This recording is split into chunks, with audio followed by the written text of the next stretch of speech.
मंगलम भगवान विष्णु, मंगलम गरुड़ध्वज, मंगलम पुंडरीकाक्ष, मंगलाय तनो हरे।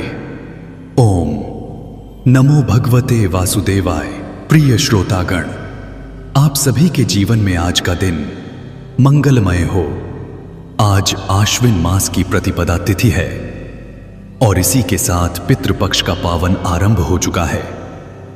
इस समय यदि हम भगवान श्री हरि का भजन करें, भागवत कथा सुने, तो हमारे पितरों को तृप्ति मिलती है और भगवान नारायण की कृपा भी सदैव बनी रहती है।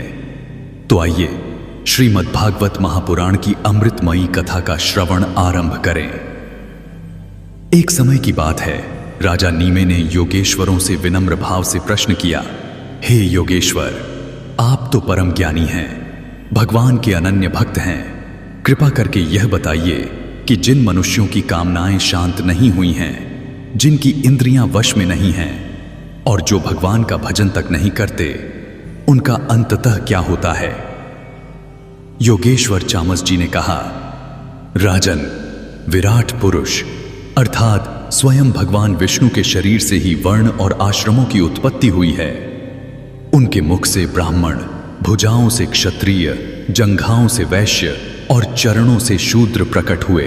इसी प्रकार उनके हृदय से ब्रह्मचर्य, वक्षस्थल से वानप्रस्थ, जंघा से गृहस्थ और मस्तक से सन्यास आश्रम की उत्पत्ति हुई।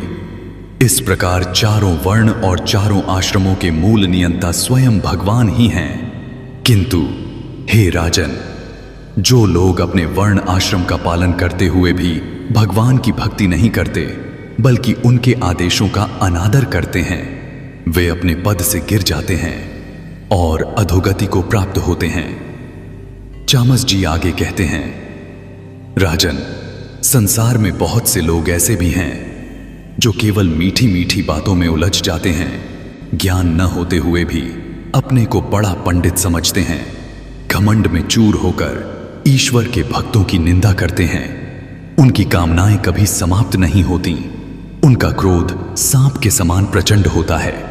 वे केवल स्त्री और भोग को ही जीवन का सर्वोच्च सुख मानते हैं। ऐसे लोग यदि यज्ञ भी करें तो उसमें दान नहीं देते, दक्षिणा नहीं देते।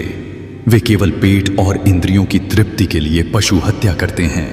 धन, बल, सौंदर्य, कुल और विद्या के गर्व में अंधे होकर वे संतों का भी अपमान करते हैं। राजन, वेद बार बार यही कहते हैं कि भगवान हर प्राणी के भीतर स्थित हैं।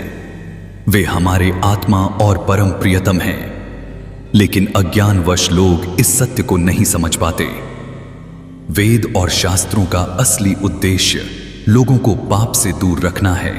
उदाहरण के लिए, विवाह केवल विषय भोग के लिए नहीं, बल्कि संतानोत्पत्ति और धर्म की रक्षा के लिए है। यज्ञ का असली अर्थ है पवित्रता, त्याग और सेवा का भाव। शास्त्रों ने संयम और सदाचार की शिक्षा दी है, परंतु जब लोग बाहरी आडंबरों में उलझ जाते हैं तो वे धर्म का असली रहस्य भूल जाते हैं। राजन, यह शरीर नश्वर है, मृत्यु किसी भी क्षण आ सकती है।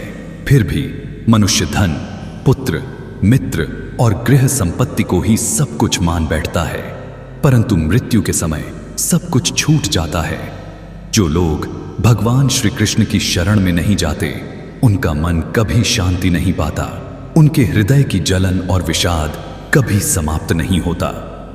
हे राजन, जो लोग भगवान का भजन नहीं करते, उनका जीवन दुखों से भरा रहता है, लेकिन जो भगवत भक्त संतों की शरण लेते हैं, वे चाहे किसी भी स्थिति में हों, उनका उद्धार निश्चित है।